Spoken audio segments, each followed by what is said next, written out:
आर्य समाज के इस पावन मंच पर उपस्थित आर्य जगत के बहुत उच्च कोटि के मूर्धन्य विद्वान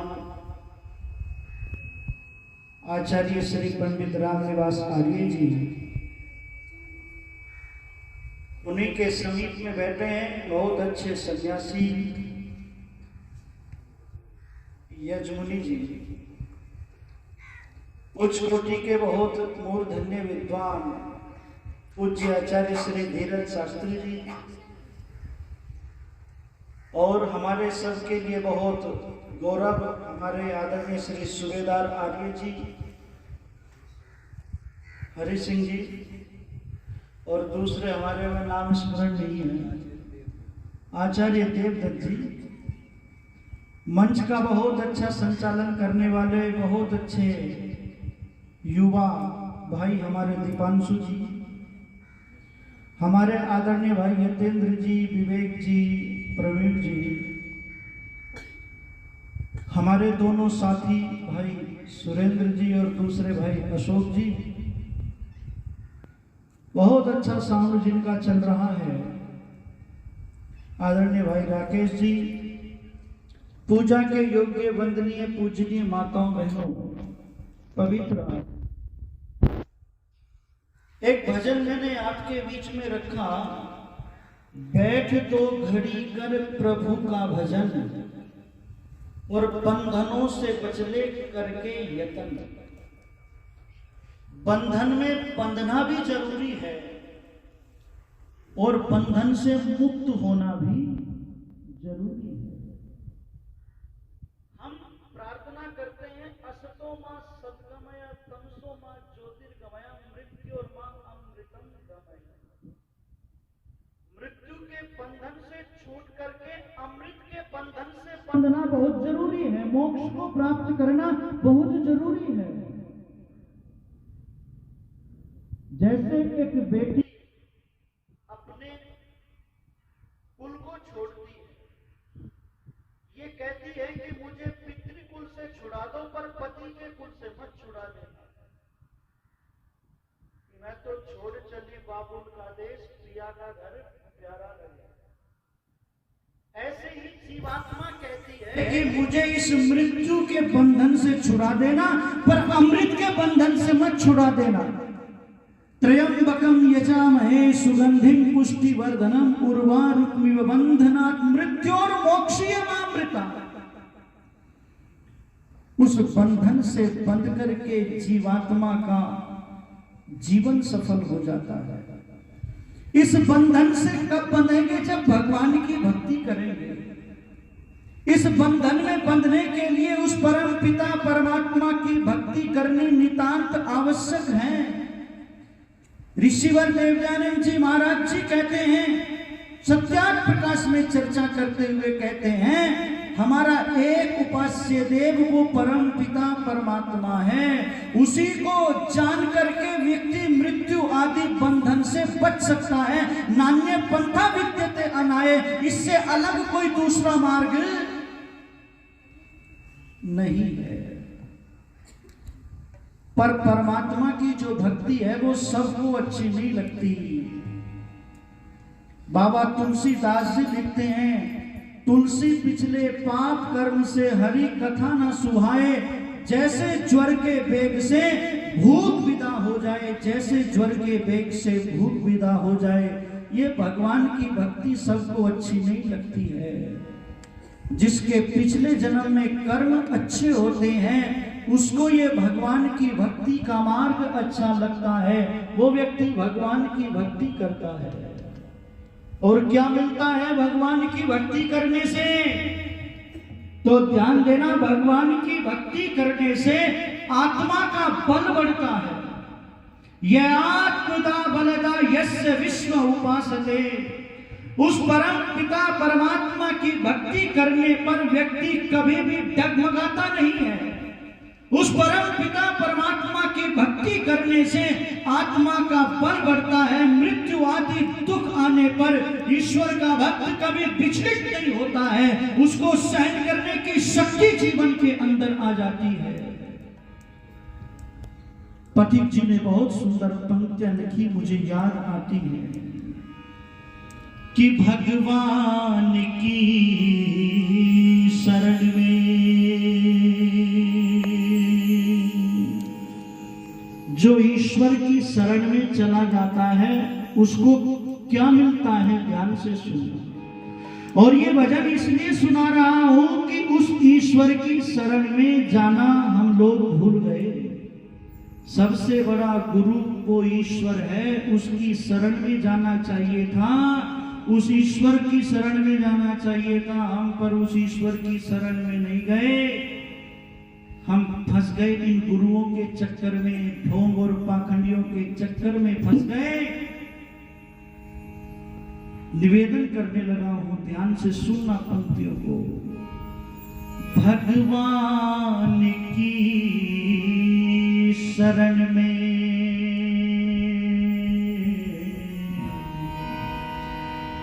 भगवान की शरण में जिसका निवास होगा, जग में कभी ना उसका चेहरा उदास होगा। भगवान की शरण में जिसका निवास होगा, जग में कभी ना उसका चेहरा उदास होगा। भगवान की शरण में जिसका निवास होगा, जग में कभी ना उसका चेहरा उदास होगा। भगवान की शरण में भगवान की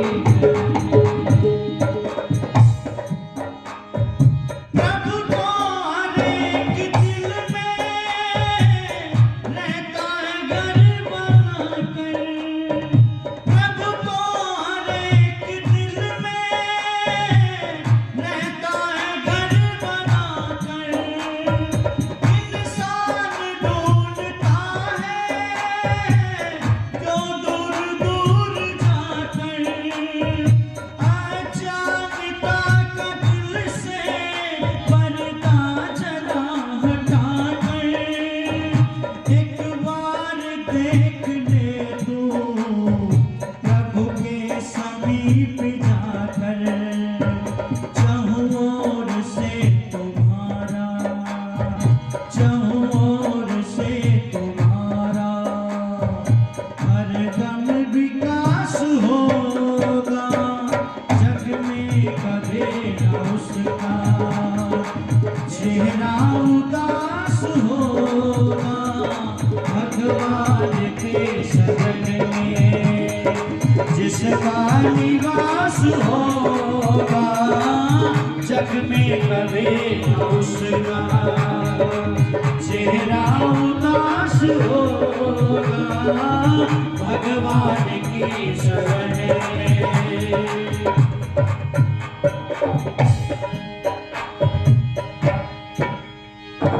परमात्मा को हमने दिल से नहीं पुकारा। परमात्मा को हमने दिल से नहीं पुकारा। पार के चक्षुओं से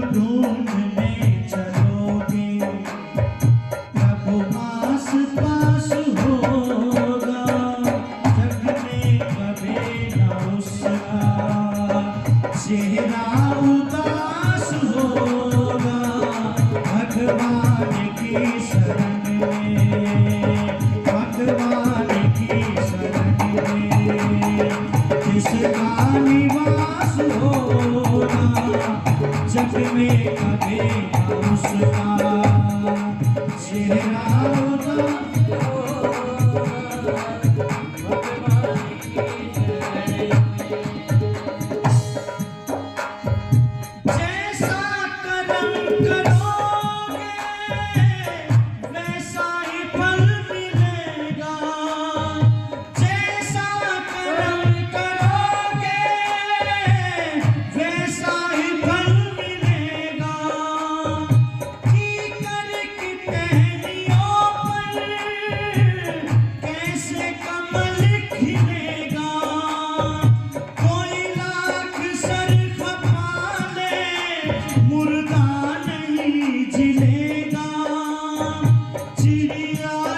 चोंच से तो पर्वत नहीं हिलेगा, ऐसे विफल तुम्हारा, ऐसे विफल तुम्हारा सारा प्रयास होगा, जग में कभी न उसका चेहरा उदास होगा। भगवान की शरण में जिसका निवास होगा, जग में कभी न उसका चेहरा उदास होगा।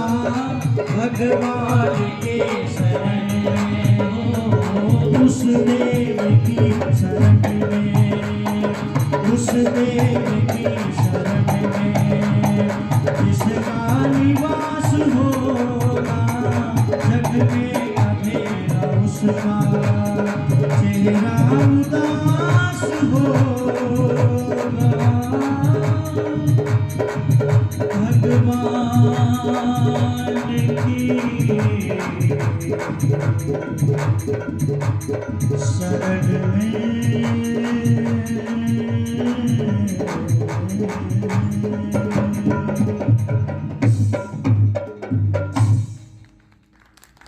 भगवान की शरण में जिसका निवास होगा, जग में कभी ना उसका चेहरा उदास होगा।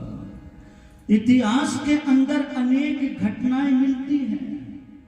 महापुरुषों के जीवन को आप पढ़ेंगे, पहाड़ जैसा दुख सामने खड़ा हुआ है, पहाड़ जैसी विपत्ति सामने खड़ी हुई है, पर भगवान के भक्त के ऊपर एक मुस्कुराहट है, एक तेज है। आर्यों, कौन भुला सकता है ऋषिवर देव दयानंद जी महाराज की उस अंतिम बेला को, उस अंतिम घड़ी को उठा करके पढ़ना, उस अंतिम घड़ी को, उस अंतिम समय को। आपकी आंखों से अश्रुधारा बह चलेगी, अश्रुधारा बह चलेगी। ऋषिवर देव दयानंद जी महाराज को हलाहल विष का पान करा दिया गया है। विष फफोले बनकर के फूट रहा है। डॉक्टर अली मर्दान कहता है, जिसको इतना भयानक विष दे दिया है, अरे उसके चेहरे पर कोई विकार नहीं है। मैंने धरती पर सहनशीलता का, धैर्य का इतना बड़ा व्यक्ति दूसरा नहीं देखा है। और उस घड़ी में ऋषिवर देव दयानंद जी महाराज वेद के मंत्रों का मनोहर गान कर रहे हैं। उस स्थिति में भी परम पिता परमात्मा का धन्यवाद कर रहे हैं। प्रभु, वेद का भाष्य अभी अधूरा रह गया है। प्रभु, तेरी यही इच्छा है। जो भक्त खड़े हुए थे आत्मा राम, जिन भक्तों ने सेवा की थी, उनसे कहने लगे, तुम क्या चाहते हो? आंखों में से अश्रुधारा धार बहती हुई बस यही बोले, स्वामी जी, बस आपका स्वास्थ्य ठीक हो जाए, आप ठीक हो जाए, इससे अलग और कोई कामना ना आपसे है ना ईश्वर से है। तो ऋषि ने कहा, अरे ये शरीर तो नाशवान है, अब ये शरीर काम करने लायक नहीं रहा है। ओहो, उस अंतिम दृश्य को देखने वाले लोग बड़े धन्य धन्य होंगे। ऋषिवर देवयानंद जी महाराज ने आर्यों से निवेदन किया था और उस अंतिम समय में भी अपने सखा का सुमिरन कर रहे हैं। कोई शिकवा, कोई शिकायत नहीं है। क्या है अंतिम समय का संवाद? पंडित राम रख जी ने बहुत सुंदर पंक्तियां लिखी हैं, उस समय की स्थिति का वर्णन किया। आर्यों, सुनना ध्यान से।